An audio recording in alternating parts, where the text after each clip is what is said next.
ខ្ញុំបានបង្ហោះវីដេអូថ្ងៃបង្ហោះរូបថ្ងៃមុនមានបងគាត់សួរគាត់ឆាតគាត់ផ្ញើសារមកសួរបាទគាត់ថាខាងលើនេះឃើញដូចស្នាមជាបាទមែន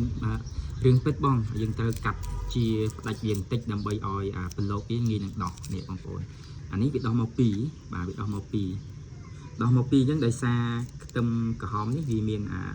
ប្រឡូកខាងក្នុងពីរកំពឹសខាងក្នុងបាត់តែខាងក្រៅតែមួយតែខាងក្នុងវាពីរណាបងប្អូនអញ្ចឹងទៅក៏ឃើញពីរបាទអញ្ចឹងយើងជាប៉ាត់វាបន្តិចទៅដើម្បីឲ្យវាងាយ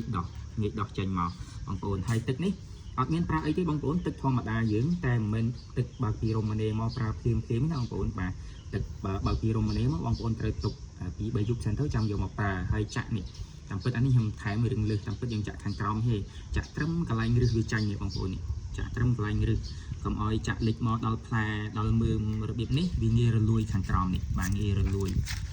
អាកន្លែងប៉ះនេះបងប្អូនងាយរលួយស្អែងប៉ះអញ្ចឹងទឹកនៅប៉ំកន្លែងរឹសនេះល្អ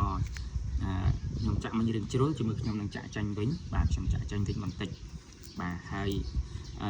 ប្រហែលជាមួយសប្តាហ៍អីដោះចេញមកបងប្អូននេះមួយសប្តាហ៍ឃើញប្រឡូកចេញមកហើយយើងជានេះ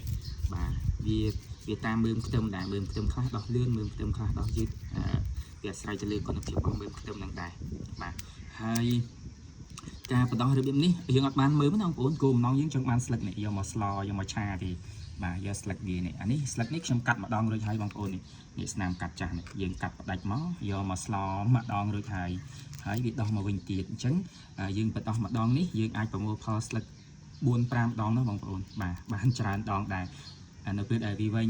យើងកាត់ទៅវានឹងលាស់ថ្មីមកទៀតវែងឲ្យកាត់ទៅវាលាស់ថ្មីមកទៀតបាទហើយវាអត់បានមើមអត់មានមើមទេបងប្អូនយើងយកតែស្លឹកទេក្នុងការដាំលើទឹករបៀបនេះហើយទឹកនេះបងប្អូនអាចប្រើកំតិចកាកចេកណាបងប្អូនបាទចេកផ្លែចេកច្បាច់ដាក់តិចដើម្បីឲ្យវាមានជីជាតិឬក៏ស្លឹកឈើពណ៌បៃតងច្បាច់ដាក់តិចមកបាទឲ្យវាមានជីជាតិខ្លះសម្រាប់វាចិញ្ចឹមដងដើមវាបន្ទួលត្រួយវាបាទងាយបងប្អូននេះជាការកំសាន្តជាការដាំលំអអីបានដាំអាជីវកម្មមិនលើកទឹកចិត្តទេអានេះខ្ញុំបង្ហាញនេះបងខ្លះគាត់និយមគាត់ចូលចិត្តដាំកំសាន្តដាំលំអនៅលើតុលេខរបស់គាត់ទៅបាទអាចដាក់បានហើយរៀបកែវរៀបអីឲ្យស្អាតមកវានឹងដោះទៅឃើញស្អាតដែរបងប្អូនឃើញស្អាតដែរអានេះខ្ញុំគ្រាន់តែពិសោធន៍ហើយក៏ចែករំលែកជាមួយបងប្អូននៅទីនេះបាទអរគុណបងប្អូនមានអ្វីចូលរួមអាចសរសេរបានខាងក្រោមជួបគ្នានៅពេលក្រោយទៀត